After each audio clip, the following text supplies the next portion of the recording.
Hello everyone, in this video I'll show you how to upload a PDF file in Canva and save it as a PDF again. It might turn out to be handy for you. When you would like to learn more about editing photos, subscribe to my channel to see my next recent updates. But for now, let's continue with this subject. First, I'll show you how to upload a PDF file. We are now at the home page, and when you click on Create a Design, up above at the right, you will see here in the corner the option to import a file. So you click on it and then you select your file and click on upload, and it takes Canva a few seconds to make a project of it so you can use it. And now to find your project, you go to projects at the left right here, and here you'll find it.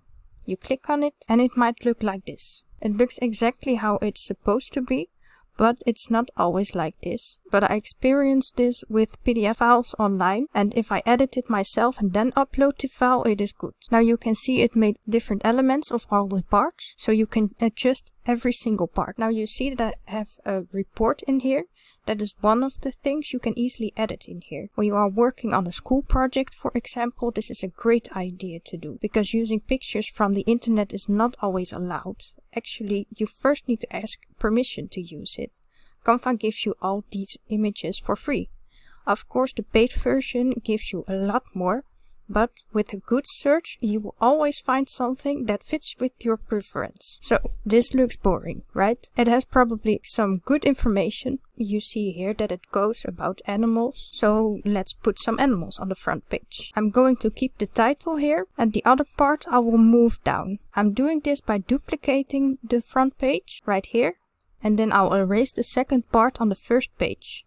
I'll do this with selecting all the parts by clicking it and hold it and drag it down, and then I let go, and then I could delete it, and then it's all gone. So for some pictures, you go to elements at the left right here, and you search in the search bar for animal. Now you also see graphics, and some of them are moving. That can be fun, but for this I want something more serious, so just real animals will do. This one already looks great. Now if you want only pictures that are cut out like this, so without the background, you go to this option right here to filter for only cutouts. So cutouts only. And then you click apply filters, and you'll see that many of them are for Canva Pro, but I'm now in a free account. But with a good search, we will find what we need. So this one is free, this one also, and this one.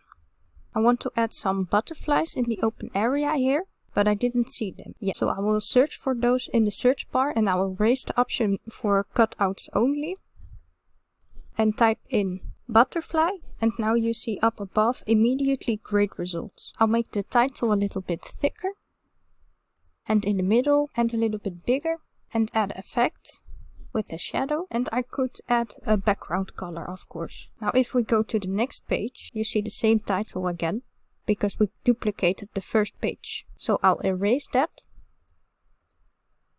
and move the second part a bit up. So I do the same, I select it all, and now it moves together. So now we have some space at the end of this page, but it's a little too small for a picture. So I now put the last part of the text a bit to the side, and now I have some space for another picture. So this one, for example, I'll adjust it a little bit, and now you might want to do this more precisely, because you want the same space at the top and the bottom on every page. For this you could use the rulers and guides. If you go up to File and click on Show Rulers and Guides, you will also see these measurements. And if you click on it and hold it and drag it to the page, you see the guideline. And at the end of the line, you see there are numbers, and it shows you exactly where your line is. So just look at which position you want it to have and do that with every page. Because especially if you want to edit a book to sell, you want to make it look perfect. Now if you want to save it as a PDF, you simply go to Share and click on Download, and here you can choose the file type. So you click on it, and here you see you can choose between PDF Standard and PDF Print, and then you click on Download. So I hope these tips were useful for you, and if you have any questions, let me know below in the comments and I will get back to you. I hope you enjoy making your own DIY photo.